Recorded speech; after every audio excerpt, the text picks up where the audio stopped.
Hi, it's Ricky of Moshville Towns here once again. Now, tonight I'm delighted to be joined by Glaswegian metal band Misophonia. Tonight we've got vocalist Jay and we've got drummer Ken, but we also have a special guest called Enzo from Komhara Solutions. That wasn't easy to say, by the way. Neil and Justin, they were too shy to come on to the interview tonight, so we'll just carry on with this. So how are you guys doing? Everything okay? You've been okay with COVID and all that? No, we both get a stint. Have you? Did it knock you for six? Just like a heavy cold, man, to be honest. But yeah, that was triple jabbed once before I'd got it. So yeah, same as you, Jay. No, I've not actually got it. I've been lucky not to catch it. The wife's had it, baby girl's had it. It's all been around all my work, and I've still not got it. So touch wood. There you go. You might be a case study. You might be a case study. But anyway, we're not here to talk about COVID. We're here to talk about all things Misophonia. So you've just released a single, El Silencio Será Eterno. Now, can I just say, don't ever do that to me again about a song title. Make it nice and easy for me next time, please. So how does it feel to finally get the new music out there for the masses to hear then?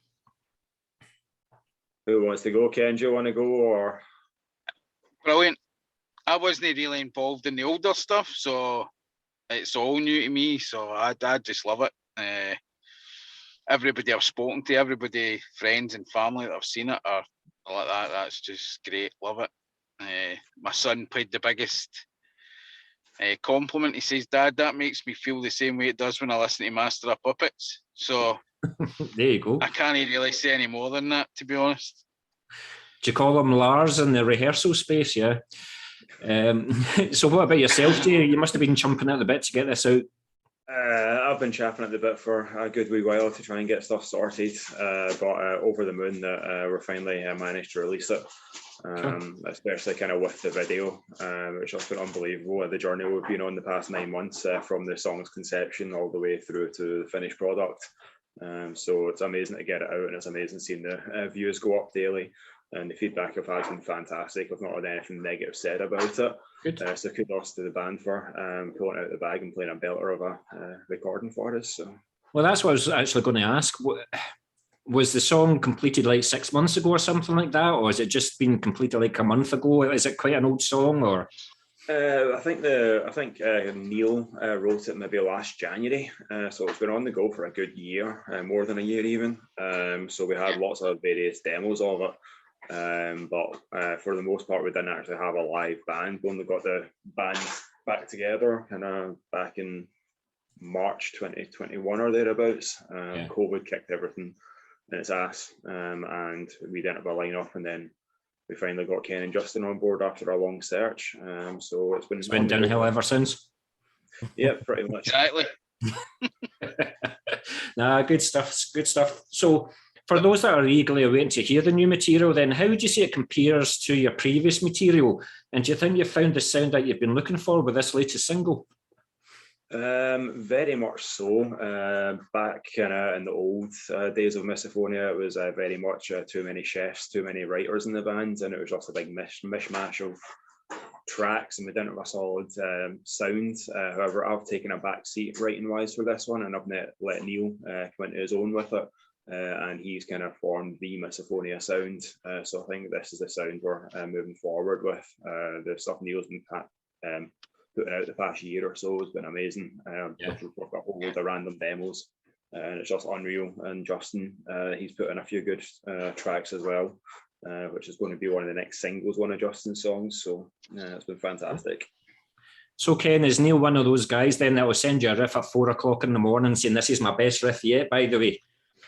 Yeah, aye. Well, he won't say it's his best one yet. He'll just say, "What do you think of this?" And you'll listen to it and you go, "I like that. I really like that." And you'll continue to listen to it. Yeah. And it just builds on you. I think, in my opinion, we're growers.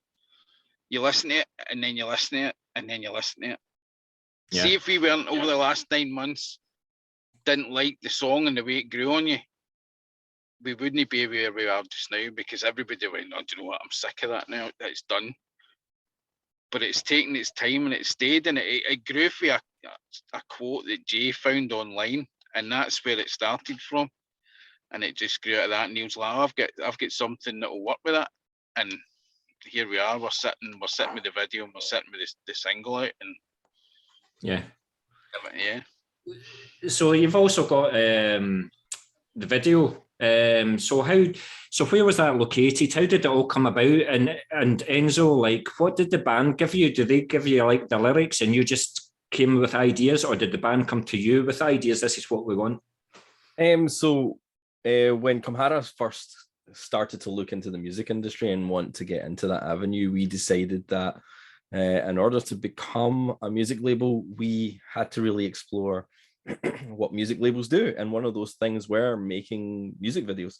So I kind of went through a lot of bands on social channels all around, and I was just waiting to kind of hear something that kind of resonated with like my sort of music choice, my comrades' music choice as well. And it was like we found Misophonia, and it just hit the mark. And from then it was talking to Jay, saying we want to produce a music video with you. And it was after that, it was just 9 months of just a little bit of development, a little bit more, until it just ramped up to a tandem release of the single and the video. Yeah. So what was it, Jay? Like, did you have ideas of how you wanted the video to turn out, or did they get complete artistic freedom? Komhara had complete artistic freedom with it. Basically what happened is we had a meeting with Komhara, and they said they wanted to give us a music video. So we went, fantastic. And they said what one they wanted to do. They wanted to do Silencio. So they went with it. And as Enzo says, it was a lot of kind of production stuff at their end. We got sent storyboards from Komhara's end. So we had 3 concepts to choose from. We chose the concept for the video that we've got now, but we had other ones to choose from, and it was just a full process from kind of storyboard and basic animations all the way through to the finished product, and we're blown away with what's happened with it. I don't think the song would be anything without the Komhara's input with it. I'm not saying that to suck up, it's just the way it is. They've just gave it a whole new lease of life, and the video's the end product. I noticed that I think they must be strict though, because at the beginning of the video it was light, at the end of the video it was dark. So you must have been at the location for hours and played the song over and over and over again. No. But Enzo, like, how did you go about choosing the location for the video? And how was the lighting and things like that for you? Was it quite tricky? So we always are considering lighting in every single area that we film in. We knew that each of the band members had to have their own narrative, and so all the lighting was going to be different. That poses as a purpose when you're thinking that you want your entire your cinematic experience to look like blue and yellow. Those are your 2 primary colors. So every location is different. How we ended up choosing the location for the forest stuff, which was the kind of main stuff, was really having to go out, look on Google Maps, ask around where's available, where would allow us to come in with a full drum kit, full set of instruments, full film crew, generator, and film for a good 4 to 6 hours. No, it's cool. Very impressive video, and I would urge everyone to go into YouTube, look up Misophonia and look up the single and watch it, because I've certainly raked up the rankings, the watches in the last couple of days. So, but yeah, that's absolutely brilliant. Thanks very much for that, guys. So also with the artwork then, who done the cover artwork for the single? Because it's quite cool. That's actually not artwork, that's an actual picture. Photograph. Well, he's made it look good. He's edited it to make it look good. So we're on set. When we're on set, we took over 2,000 photos the day that we were in the forest, and that was one of the photos. So it's a combination of photo manipulation using like legacy art assets that Jay passed over that we definitely wanted to reuse because they were good and they were grounded in Misophonia's legacy, and that's what the song is about at the end of the day. Cool. Thanks very much. Now, I've noticed that a lot of your material's been released in the last couple of years, especially through the COVID era. So how did you communicate your ideas in this time? Like, I can imagine the guitarist will be able to pick up the guitar and just get riffs and things like that together. But what about yourself, Ken? What did you Justin do? and Neil, Justin and Neil and Jay, when they're writing stuff, use whatever drumming plugins they've got on their computer. Yeah. Give you a basic pattern, and then once we got into the studio, I would try and transpose that into my style and get something that blends together and take it from there. So it's all about studio time for me. I don't unfortunately have access to drum kits in the house and stuff like that. So I just take what they do and try and transpose that onto a kit once we hit the studio. Yeah. How did you communicate your ideas, Jay? Well, like I say, I've not really kind of been writing too much for kind of the new material. I've taken a back seat to focus on kind of upping my vocals, actually trying to do a clean vocal, actually try and sing rather than just growl all the time. So I've been focusing on that. I've just let Neil go with it. But with regards to the old stuff, as Ken said, it's just a case of kind of playing guitar at home, any drum patterns and stuff, just swapping ideas online and taking it to studio time, working on them and building them up. Yeah. So with everything that's happened over the last 18 months, 2 years, then, has it made you look at the more business side of the band? Like maybe take on roles that you didn't normally do, like marketing or merch or keeping the name of Misophonia out there?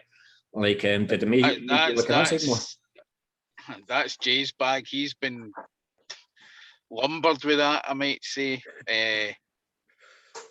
We try and take anything we can off it if we can. Hence being available for interviews and things like that. But Jay is predominantly the one that's putting everything out there and all the different pages and what have you. So is that a burden for you, Jay? Do you enjoy doing it? I enjoy it for the most part, but it does kind of get a bit daunting, especially with everything that's happening with us just now, having to keep on top of kind of the press release stuff, keep on top of the promotional aspect, because we're currently doing our promotion run via Metal Devastation Radio Promotions. So I had to create the press pack and send it over to them, and then sort of liaise with kind of their guys and liaise with all the responses we get from it and stuff. So for the most part, I enjoy it, but it is quite stressful. But it has been really difficult trying to keep the name alive because we faded into obscurity after 2019. And it took it to 2021 to come back, and here we are, 2022, and there was 100,000 doors opened up for us that we never expected. So I enjoy it. That all the hard work's paying off, but if it wasn't paying off the way it is, I think I'd be in a gutter crying somewhere. That's testament to everybody that's involved, that we've managed to get to the stage that we're at just now. Yeah. And we've got people champing the door left, right, and centre. Do you know what I mean? Saying, we're playing your record, and it's went from Pittsburgh to Germany to Italy to UK. So it's getting out there. You made a fan in Brazil as well. Brazil, yeah. So I mean, obviously not dismissing what you'd done previously, but would you say that 2021 is the real Misophonia coming out? Very much so. I've got an amazing band behind us, and without the band, we wouldn't sort of be here. I just do my lyrical bit and my vocal bit, but it's the band that kind of keeps it all together. Without them, we wouldn't be doing anything. So I need to give kudos to all the guys. So, but this is very much Misophonia. Back then, it was Misophonia, but this is like Misophonia 2.0. As cliched as that sound. I saw that. But it's when I first went into jam with the guys and Christina, it was like it just seemed to click. There was something about it, and that first couple of times we went in before COVID hit, I was quite impressed the way things are going, and the dynamic just really works well. Yeah. You know, it's when we get down to it, we can get it done, and we get it done pretty well. And I would say the single's testament to everybody that was involved in it. Well, if this is your latest single, I'm very much looking forward to seeing what you guys have got next. I think I read that you've got 2 tracks recorded, but that's the first one maybe it's released. But that's excellent. Thanks very much, guys.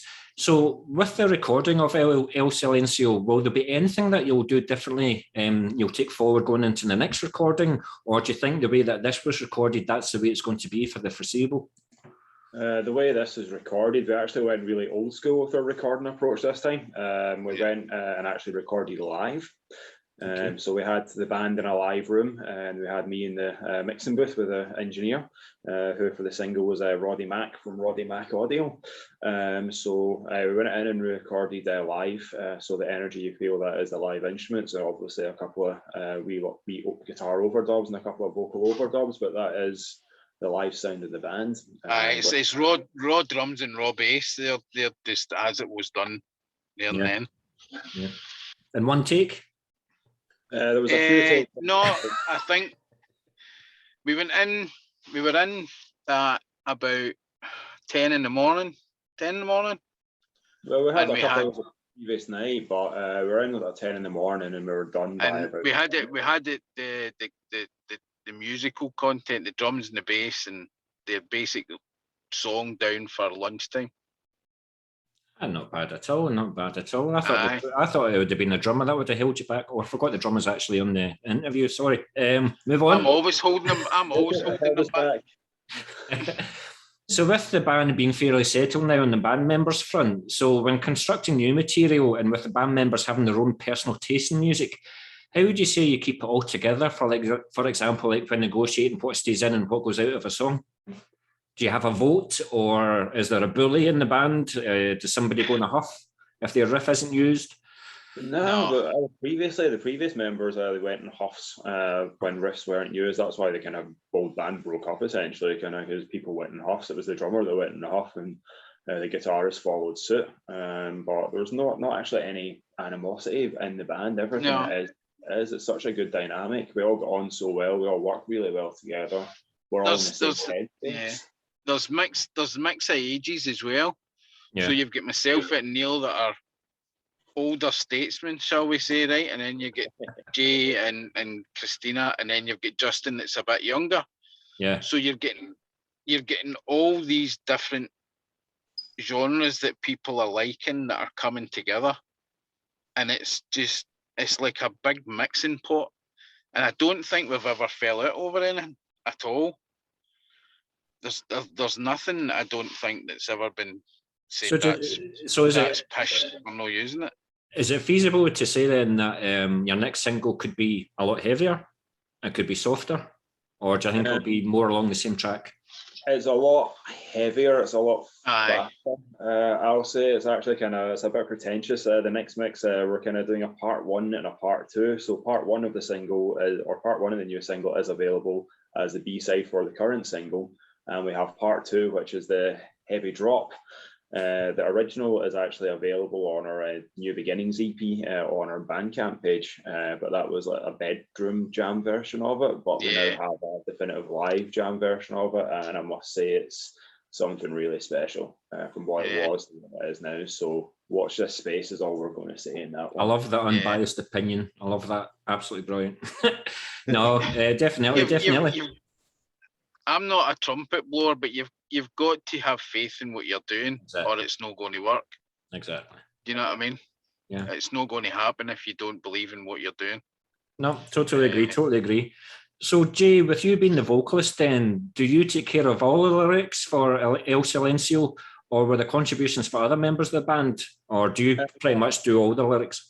I pretty much do all the lyrics. I might get song titles put in from people or kind of song ideas, but at the end of the day, it'll be myself that does the lyrics. But earlier on in the interview, Ken said that it was actually a quote that I found online that was the basis for El Silencio.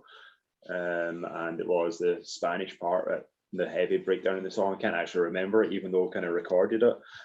But it translates into choose well the melodies that accompany you through life, because in death the silence is eternal. I seen that quote, Ken seen that quote, and we thought we have to use this. It's a quote from some quote back in like the 1800s or something. Yeah. And it was just so apt about the way we were feeling at the time. It was just like, this has got to happen. It's perfect for us. Yeah. And it has been. It's just been mind blowing the way it's transpired from start to finish. So was the music done first and then you added the lyrics, or did the lyrics, had you already written them during COVID or something like that? And I'm trying to think how it actually came about. I think I had the lyrics for the song, but I didn't have the music. I seen the title and thought, I want to use and this. Neil this with something that would work. The whole kind of flamenco intro and then kind of everything else that follows was all Neil. And the vocals and lyrics just fitted amazingly around it. So they went with it. I think you're the only vocalist, aren't you? There's not like a wee backup vocalist here and there. No, there's not. Justin did a wee bit on the single, I think. Some of the wee bit of low stuff, but and the heavy breakdown in the single, you hear little Justin go El Silencio in a very guttural death metal vibe, but for the most part, it's just myself. It's Jay, Yeah, cool. I can't let the death metal go, can he? Once it's in your veins, it's in your veins. No. So now that the world's beginning to open up again, have you played gigs, and do you have any plans for more gigs in the near future? That's a kind of crazy subject matter just now. Today we were announced for Rage Fest down in Leicester in November. I received an email whilst we were on message to you, which I'm sworn to secrecy for, but watch out for something in October. Even the bands don't know about that because, like I say, it literally came through on this chat. Interesting. And part of the promo run, we actually get contacted by a metal festival in Las Vegas. Wow. Offering us a slot on the festival for Vegas for next year. So we decided to decline in that one because it's a big expense for where we are at a band just now. However, they've said they want to keep in touch with us, and 2024 might happen. But local wise, I'm trying to get gigs in Glasgow. I'm trying to get promoters interested, but because our sound is so strange and so different, the whole cliche of nobody sounds like. We've got technical issues. I've forgotten where I was. I knew you were going to say that. No, but I mean, have you ever thought of like, how are we getting noticed like over in Las Vegas and things like that? Being asked to do a festival in Las Vegas when we've only released really a couple of singles and things. Must be, what a feeling that must be. It's an amazing feeling for that. I was blown away with it. I've done my usual. They says, "Oh, take an artist submit."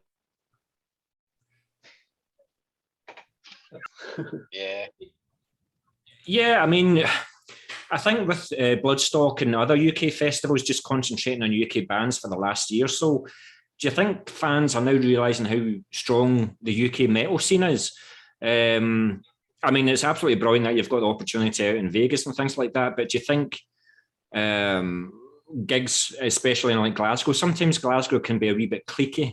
Like you might play to 30, 50 people, or you might play a couple of months later to 100, 150 people. It just depends. You've just got to get the right time, don't you? But so what kind, do you think you'll get more gigs in like Glasgow, Edinburgh? Do you think you might go venture further south?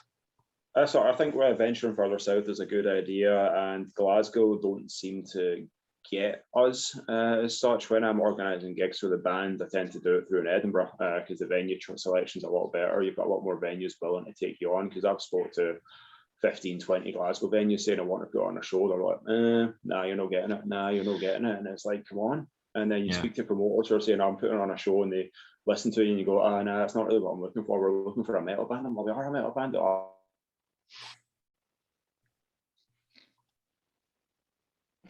Cliquey. I'm recording, by the way. That's right. I'm saying Glasgow is cliquey. It always has been. Yeah. But when you go to Leicester in the Midlands, right, where the heavy stuff come out, like Sabbath and Priest and Saxon, their metal scenes down there's absolutely ravenous. You know what I mean? They'll snap up anybody to watch. Yeah. The heavier, the better. I mean, I was at a festival in Manchester in October last year, and it was solid Friday, Saturday, Sunday, and the place was rammed the 3 days. You know, I think it's just people are desperate to go to gigs again. But if you're looking to get down to Manchester, then I can put you in touch with one or two people that put on shows. So Manchester's got a good scene, metal scene. Yeah, brilliant, very strong, very strong. Same with Aberdeen. When you go north as well, I stayed in Aberdeen for a while, and I've got pals up there in the death metal scene up in Aberdeen and north again, Peterhead and Fraserburgh. It's bonkers, absolutely bonkers for the heavy stuff. I've said that to so many bands. Like, see if you've got the time, don't just play Glasgow and Edinburgh. Even look at Dundee, Aberdeen, Inverness as well. You know, I've been to a gig in Inverness and it was mental because they're screaming out for gigs, absolutely screaming. Well, that's it. You go to Fraserburgh, they're straight off the boats and they're straight in the pub, and that's it. It's just carnage. Do you know what I mean? And if it's metal, you're in. Yeah, 100%. So I've only got a few questions left, guys. So where do you rehearse and where do you record your songs then? We use Berkeley 2 for Berkeley 2.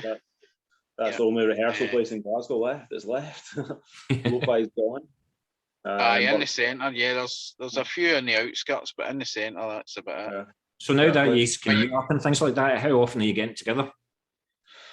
6.5 dozen, like Christina and I. You going, Ken, or do you want me to go? I try and get as much as possible. Neil works shifts. I work shifts. Justin's in Edinburgh, and Christina and Jay have got the wee one. So basically, we try and get it as much as we can to suit. You know what I mean? Yeah. It tends to be weekends, and people have got to give up their free time, but it's worth giving it up for. You know what I mean? So yeah, absolutely. We try and get as much as we can. Yeah, absolutely. So we're going to talk about just a question about Komhara Solutions then. So you're signed to the new digital media team, Komhara Solutions. So how did this relationship come about? How's the relationship been so far? And what would you like Komhara Solutions to do for Misophonia? Well, Komhara have been amazing since day one, since we started talking last July through the finished product for El Silencio. We have not officially signed yet, but we have a contract draft from Komhara, which obviously we're going to go for. There's no doubts about that. He says not officially signed. You know it's coming. Everybody knows. Yeah, baby. We don't do we don't do things normally. We're like, we like different sounds. We like to be the outlier. We like the systems to work differently. It's a modern way of streaming music. It's a modern industry, and we're younger guys, and we want to take a fresh look at things and go, how are bands and artists being screwed over, and fix that. But it's not just that, right? It's the way we kind of worked. See, the first time we met, it was as if we'd known each other for 30 years. Mm-hmm. It just that was there, right? Just clicked right at the beginning.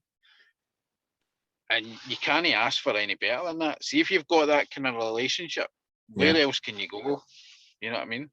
Yeah. It's absolutely. It's like they're feeding off us and we're feeding off of them, and we're both benefiting out of it. So you can't really go wrong with that. I'm well chuffed with it. And the guys are great. All of the guys are great. Even family members and friends who come along to do help with the outdoor shoot. Everybody just worked together, and it was great. It was a fantastic day out to work. No stress. There was no panic, and it was just it was nothing. It was amazing. It was a cracking apart day. Apart from where we put the speaker so I could hear it, that was the only difficult bit. But always the bloody drummer. I know, I'm a shocker. Drummers are a pain. Thanks for that. So I'm actually quite happy to ask this question since we've got Komhara Solutions on board. So before the internet, magazines and fanzines were the places to find out about new bands and trends, but now publications have been replaced with thousands of websites catering for all genres. So do you think that some of the passion has been lost, or do you think that the internet's been a good thing for music and a good thing for Misophonia? So first of all, it's kind of a double-edged sword. I would think we have so much reach in terms of digital content.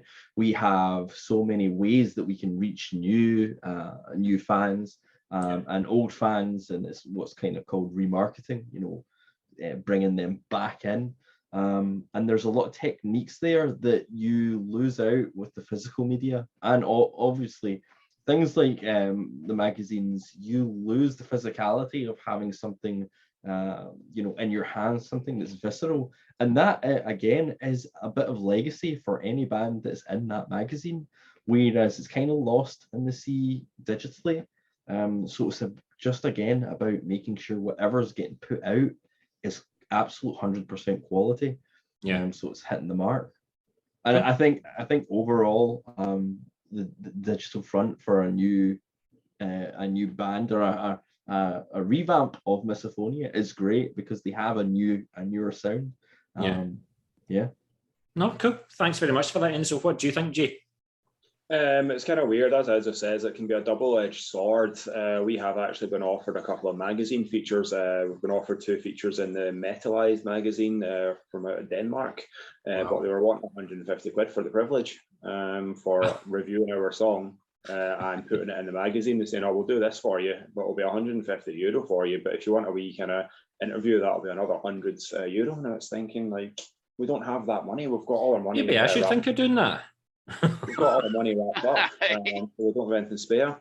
And we also had another magazine, a guitar magazine, wanting to use one of the songs to feature in the magazine. But again, we'll feature one of your songs, but it pays 150 quid for it. It's like, we can't do it. So there's that aspect of it. But then you've got kind of Moshville Times, everything's free, it's there, it's right at your fingertips. So you've got the money grabbers thinking, a band sort of sees that. If I wasn't as mature as I am now, if it was me 10 years ago saying, we've got a gig in Vegas or we've got a gig kind of here, I'd go for it without thinking of the repercussions. But now there's a ton of repercussions. I'm kind of grown up now and I can't just get off and go. So I really need to think about what we do moving forward with our promotion and stuff, but there's so much available just at your fingertips online, and if you can reach out to those people and get the coverage, then the world's your oyster, essentially. That's my thoughts on it. Thanks very much for your opinion, man. What about yourself, Ken?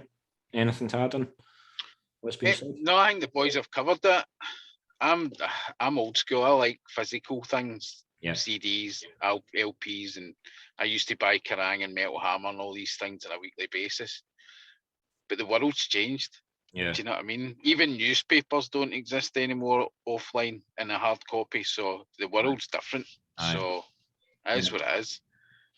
I mean, I used to read the magazines and you would send like a £1 note to like an address in London or something like that. And then a couple of days later, you would get like a demo tape through the door and you would listen to it and you would think, you used to get the flexible records on the front sometimes. And you would listen to it, but I was like, don't know if I like it. But because you've invested in it, you would listen to it again and again and then make up your mind. Whereas now you can go on Spotify or whatever like that, 10 seconds, rubbish, instantly dismiss the band because you know that there's a million other bands out there doing it. But then again, it must be absolutely brilliant going on to your Bandcamp or whatever, YouTube or whatever, and seeing where all these fans are coming from. And hearing that you've got Brazil and Pittsburgh and Germany and Italy and all the rest of it, it must be satisfying, but you wouldn't have known that 10 years ago. You wouldn't have known, no. So, like you say, it's a double-edged sword. But this is the part where we'll probably need to do another 40-minute section, but thankfully we don't have any of the guitarists in, because this is the time where we talk about the equipment that you used for the recording. So we'll talk about yourself, Ken. Like, what's your drum setup? What do you use? On the recording, I used the studio's drum kit. I think it was Peril. I can't honestly remember, but I'm a Tama man. Always have been. Zildjian cymbals. Always have. I've never used anything else. Apart from when I was 17 to get my first drum kit, but we'll not go there. It's no worth. That was a like 100 quid starter kit the old man got me. You know what I mean? But the one I've got, I've had since mid-90s, 94. And when I reskin it, there's no need to buy something new. It's got the best. What about like the snare sound? Was it a bit of a pain in the arse getting the snare sound that made everybody happy? No, straightforward. No, Roddy got it right on the money with the snare sound and the whole kit that day in recording. And when I was listening in the headphones, I was like, that's just exactly the way I would have played it. And exactly the way I would have made it sound. So what you hear is me playing, and it's the sound that is me. That's I mean I'm a big Bonham fan, a big Bill Ward and Ian Pace. So I like the big, heavy, booming sounds, and that's what's there on the single. Cool. Thanks very much, Ken. But You're welcome. see, with you being the vocalist, Jay, have you went through like a range of microphones before you've came across the one that you like, or you just like, give me an SM58 and I'll fucking sing into it? No, I don't actually like the SM58. So when I was at college doing sound engineering, we had SM57s, and I loved the SM57. It gave you a kind of little raspy distortion in the voice, and it got a little bit more of the high end than the SM58 does. So when I'm recording vocals at home, I tend to use a condenser mic. But live in the studio, you've only got your SM58s. I've actually got a set of Shure wireless mics upstairs that I've not tried out yet. And I just got a new mic set the other day from Dutch company. Can't remember the name of it, begins with an M. But I bought a new whole mic set up because my daughter pulled in my old mic and it broke. So that was that. You were talking about guitar gear and stuff. On the recording, Neil was using his Jackson soloist and his Jackson King V through his AC30 amp. And Justin was using his ESP, and it was through a 5150 head into an orange cab. Christina was using her BC Rich NJ Beast. Nice bass, by the way, nice bass. So good range of kit, but Jackson ESP and BC Rich all the way. Exactly. But yeah, again, talking of gear as well, I'm going to get a plug-in. I get a endorsement for Collision drumsticks out of UK. Excellent. So I'm endorsed artist with them, so they're really good. For a hard hitter like me, they're a really good stick. I don't know. So what size are they? I use 5Bs.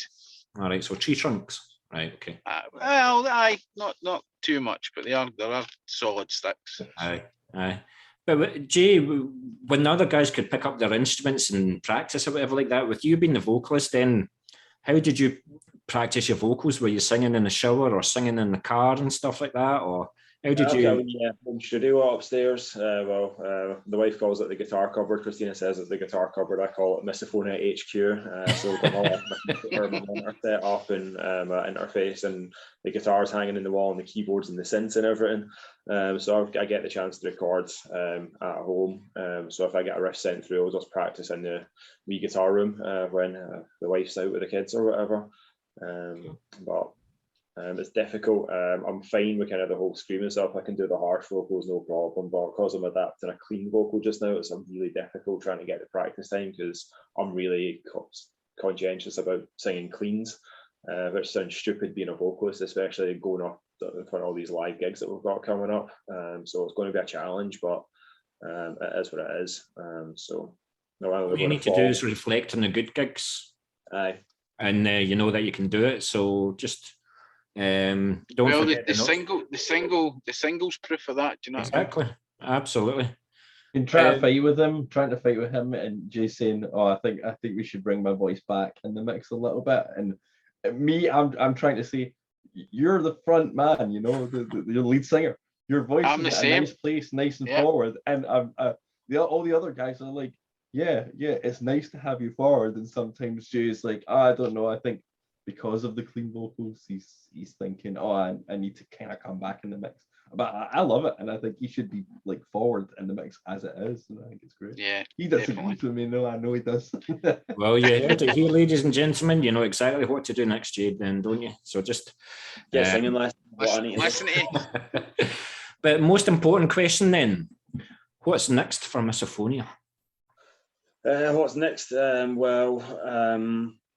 As I say, we've got a few gigs coming up with regards to the promo stuff. We've got more feedback coming through from that. We've had record label interest from overseas. More songs? Well, from Komharra, obviously. So we're offered a major contract with Artgates Records based out of Spain. But again, we sort of turned around and says, look, this is based off a single and a B-side. We're not willing to take that leap. We've got our guys, we've got Komharra, and that's who we're with just now. So cool. If we're still with them down the line, we might come to you, we might not. We've also had an offer from an Italian label as well. But again, we said, nah, it's not the time for us. We're happy where we are just now. It's nice to be contacted though, like that, though, eh? Well, of course. It's nice to be contacted like that, blows your mind, just people wanting new off the back of 2 songs. It's not like we've got a live kind of repertoire. We've not got a lot of live gigs under our belts. We've actually got no live gigs under our belts for this incarnation of the band. So to get all that is just like, wow. Clearly people are seeing something in it that I've not seen before, and it's amazing. So when are we getting another new song? Well, we're kind of working on it again. It's just working out timings for stuff. We're hoping to have the EP out late summer is what we're looking at with regards to the new single. We don't want to lose the momentum of this one, so it's something we're going to have to talk about. We've got it pretty much down in the studio, but again, everything costs money. We might get a wee live demo out beforehand, but again, we're looking at kind of summer for the next main release from us. So what are you thinking? Would you be quite happy to do another video single? That all depends. That's something we can discuss with Enzo and his team, I suppose. I would say after. Komhara are always open for discussions. And moderately priced too. Yes, you're learning. Well, listen, guys, it's been an absolute pleasure talking to you, and I wish you all the best. It's also good that I can speak to a fellow Glaswegian band and have slang, and I don't need to put subtitles up or anything like that or whatever. But yeah, I wish you guys all the best. Thanks very much, Ricky. More than welcome. But like I say, we also do. So this will go on to Moshville Times websites and all their socials as well as mine, obviously yours as well. So you'll get all the links when it's all done. But also we do Moshville Radio. So if you want to send us an MP3 of the song, we'll put it on the playlist and we'll also get it played as well. So more than happy to spread the word of Misophonia. We have Christina here, even though it's the end of the interview, if you want to say hello. Hi. Hiya. Can I just say, Christina, I love the BC Rich bass. I've always loved BC Rich. I had a BC Rich guitar myself, and I got it and I put it on my lap, and I'm like, why is it not making a noise? It's because I forgot how you had to actually learn how to play it. But I do think Chuck Schuldiner sold me to BC Rich guitars decades ago, and I think they're the best. So they do look the business, don't they? They do, and they sound good as well. Certainly do. Well, it's a shame that you couldn't come in earlier, because all Jay did in this interview was take the piss out of you. So it's a shame that you went in earlier on to get your own back. So like I said to you, thanks very much. So we'll do a bit in Moshville Times and we'll do a bit in Moshville Radio as well, and we'll help spread the word of Misophonia. Absolute pleasure, guys. Much appreciated, mate. Much appreciated. Cheers.